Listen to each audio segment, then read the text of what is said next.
Hi everyone. Today we'll be seeing a very important concept, far more important than even what we saw in the last video, which was about forming watch list and tracking stocks. So today we'll be seeing about something called trading psychology. So markets are always unpredictable. They always say markets are unpredictable, they are out of your control. Traders try to predict the movements of the markets and we try to act according to the movements of the markets. We believe in a concept called charts are ultimate, where we see the price charts of stocks and we go by them. What happens here is that sometimes we make mistakes, or sometimes though we take a trade correctly, sometimes we might have a great negative news that suddenly comes up in the market. So that can suddenly change the entire scenario totally. Let's say you buy shares of Reliance. Again, I always take the example of Reliance because it is the largest company. So you buy shares of Reliance and suddenly Apple comes up with a new scheme. Just imagine this. Apple comes up with a scheme that allows all people in India to get unlimited data. They can just pay for voice and they get unlimited data. What happens in this case? The shares of Reliance will start falling down because their competitor Apple has announced a great scheme which might draw customers from Jio to Apple, and this might cause a revenue loss to Jio. And this probable revenue loss would cause a negative movement in the share price of Reliance Industries. So this is very complex, right? But this is how market works every day. So what happens is that sometimes market can move against your trend. So when market moves on the side of your trend and you get a profit, all traders are happy. We are always happy when we get profits. And some traders even they are extremely happy. They get to the level of excitement.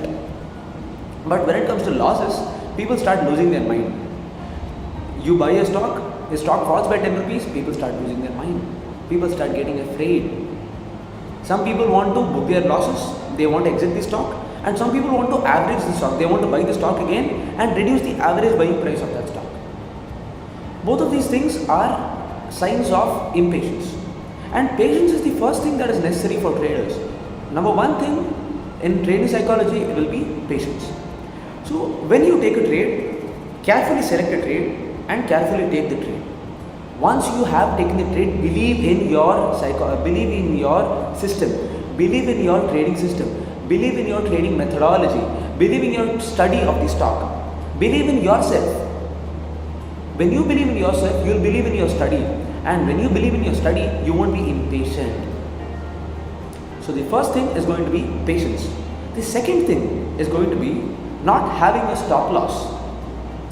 Some people, they prefer having a stop loss, and many people I've seen, they don't want to have a stop loss, saying that they sometimes say that I have taken a trade knowing everything. I know the movement of this stock and I have taken a trade based on that. So I'm not having any stop loss. So this is a very, very bad thing to do because suddenly the stock can fall due to any market news. You might have gone to the restroom and you might have just gone for about a minute and come back and Nifty would be down by 300 points. I've seen that happen. The last year in the Karnataka election, when the Karnataka election results were being counted in 2017 December, again I can even tell you the date. It was either 26th or 24th of December. So in that day, Nifty came down crashing by 300 points, and again it rose up by 300 points in the next second. So what happened here was many people who didn't have their stop loss, they got huge losses. They suffered huge losses, and they booked their losses. So when you don't have a stop loss, you get impatient. So not having a stop loss is the first step for becoming impatient. So first one we saw not being impatient. The first one we saw, we should be patient, and the second one is something that would enable us in being patient, which is having a stop loss. And the third one, take entry carefully. Don't buy a stock after it has run up too much. Once the stock is in its all-time high, if it has broken its all-time high, don't go and buy that, accumulate that in huge quantities. You have to buy a stock before it starts running. See, as Warren Buffett rightly says, you have to be greedy when everyone else is afraid and afraid when everyone else is greedy. You have to buy with the trend and exit before the trend reverses. But what happens is that normal retail investors, They buy after a stock has gone to an all-time high. They see the newspapers, they see the news articles, they see the news items flashed on every single news channel.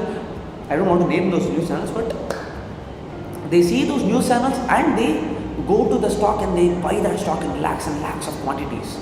So what happens here is that the institutional investors who bought it when the stock was low now start selling. And when the institutional investors start selling, the retail investors can't buy enough, and the stock's price the price of the stock starts falling down. It starts crashing down, and all your retail investors suffer huge losses. So the first one, patience. Second one, having a good stop loss. Third one, taking the right entry. Now coming to the fourth one, which is the most important one as far as I am concerned. What should you do if you get a loss? Some people might say, some people have some bad luck. Even I've had my own fair share of bad lucks. I've even bought nifty options and I've even forgot that I even bought those options and they expired at zero. I missed crores and crores of profits. Bad luck is there for everyone. Some people, they suffer huge losses even after they take all the precautionary measures. It sometimes happens for some people. But if the same thing happens for you every time, there is a problem in your trading psychology. There is a problem in your trading methodology. And you have to change the way in which you trade. But in case there is a problem that crops up very rarely, you get a loss very rarely, you get a huge loss rarely. In those cases, what you have to do is you have to take the loss in your stride. What do you do if you get a profit? Generally what people do and generally what I do is I smile at those profits. The first time I'll be seeing at my mobile and I'll be like, okay, I got some good profits. Nice. Today's party time. And so I'll be spending money. But this is something that you should not do. Because whether be it profit or losses, take it in the same way. People say learn from your losses, but remember this, there is no use in only learning from your losses. You'll only learn to make far and more losses. Learn from your trades, whether be it profit or loss. If it is a profitable trade, see why it was profitable. If it was a loss-making trade, see why it was loss-making. So be it profitable or loss-making, learn from your trades. And in this way, you'll be able to take both profits and losses in the same way. You'll be able to take them in your stride, because no trader was only making profits. So you cannot take everything into your mind. Don't put it inside here. Don't put it inside here. Don't put your profits or losses in here. Put your trading psychology in here. Put your trading methodology in here. Put your trading system in here. And work on that system and work on why you got profits or why you got losses, why you suffered losses. Work with those reasons and you will be able to take far more meaningful decisions in the future. At least in the future, you can develop a trading system that can go without making too much of losses or without giving you less and less profits. The last thing is a common problem that is observed among all investors and traders alike, which is booking profits too soon and booking losses too late. People say if they buy a stock and they get a profit, if the stock rises by 10 rupees, they immediately go and book the profits, because they are not certain of the stock rising higher. But if it is a negative movement, if you buy a stock and the stock comes down by 10 rupees, what do? Almost 80 to 90% of people, they hold the stock until the stock rises and comes up to the same position.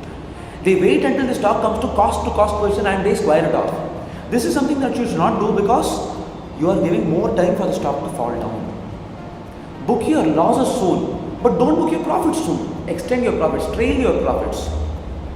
If you bought a stock at 100 and the stock has come to 110, place a selling order at 105 and place a target order at 115. Always keep trailing this, because the worst case you will be coming out with a 5 rupees profit. The best case you will be coming out with a unlimited potential, because as the stock's price rises, your target will also keep rising and you will get more and more profits. So at the time your trailing stop loss hits, you will be selling your shares, which will be around 120 or 125. Let's assume 120 or 125. You get 20% profit instead of a simple 10% profit. But when it comes to losses, you should square it off very soon, you should fix a stop loss soon, and you should adhere to your stop loss. Stop loss should always be strictly adhered to, because if you don't want to follow your stop loss, there is no use in fixing the stop loss in the first place. Let me put this thing very clear. So the essential idea of fixing the stop loss is to follow it. So you have to follow your stop loss and square off your trade. Stop loss is not loss. Remember this. Stop loss is not loss. It is only a loss of profit. It is only negative profits. It is only reduced profits. It is never a loss. If you don't have a stop loss, that is actual loss. Number one is you don't know how to fix a stop loss. Number two is you won't be able to salvage your portfolio when your stock crashes down.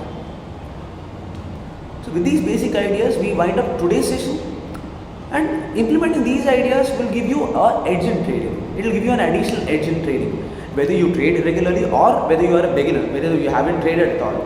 This will give you an insight onto what is trading, what are the risks in trading, and how to manage those risks.